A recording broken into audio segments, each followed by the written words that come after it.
అంటే ఇప్పుడే ఉద్యోగులకు సంబంధించి మరొక అప్డేట్‌తో మీ ముందుకైతే వచ్చాను. సో, చెప్పుకున్నట్టుగానే ఉద్యోగ పెన్షనర్లకు సంబంధించి చాలామందికైతే జీతాలు, పెన్షన్‌లు జమ చేసినట్టుగానే మనకైతే తెలుస్తుంది. సో, ఆంధ్రప్రదేశ్ ప్రభుత్వం ముఖ్యంగా చూసుకుంటే మరొక 24 గంటలే మనకి టైం అయితే ఉందన్నమాట. ఎన్నికల కౌంటింగ్‌కి సంబంధించి.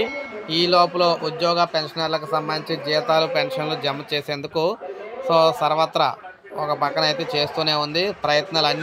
చేయవలసిన ప్రయత్నాలన్నీ కూడా చేస్తూనే ఉంది. మొత్తంగా ఉద్యోగ పెన్షనర్లకు సంబంధించి జీతాలు అయితే మనకి జమ అవుతూనే ఉన్నాయన్నమాట. సో, మనం చూసుకున్నట్లయితే ఈ విధంగా ఆంధ్రప్రదేశ్ ప్రభుత్వం మనకు చూసుకున్నట్లయితే మొత్తం మీద ఎట్టి పరిస్థితుల్లో జీతాలు, పెన్షన్లు ఇన్ టైంలో విడుదల చేసేందుకే చూస్తుందని చెప్పేసి మనకైతే క్లియర్‌గా తెలుస్తుంది.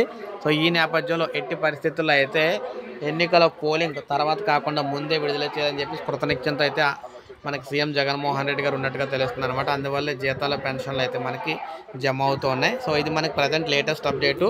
ఇప్పుడే వచ్చింది. ఒక లైక్ చేయండి, సబ్స్క్రైబ్ చేసుకోకపోతే మన ఛానల్ సబ్స్క్రైబ్ చేసుకొని ఫాలో అవుతున్నాను.